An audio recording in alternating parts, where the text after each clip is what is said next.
Setidaknya ada 80 ekor anjing tak bertuan di penampungan khusus hewan yang jalani vaksinasi. Vaksinasi dilakukan untuk menekan kasus rabies, utamanya dari hewan ke manusia. Selain penyuntikan vaksin, anjing-anjing ini juga mendapatkan pemeriksaan kesehatan.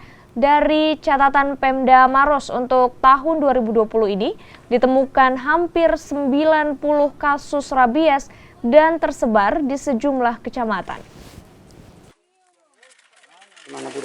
Untuk tahun ini mungkin agak menurun kasus gigitan karena kami berkolaborasi dengan Dinas Kesehatan. Jadi teman-teman kesehatan kadang biasanya menginformasikan ke kami kasus gigitan. Jadi teman-teman kesehatan respon manusianya kami lakukan vaksinasi pada hewan penular rabies, entah itu anjing atau kucing.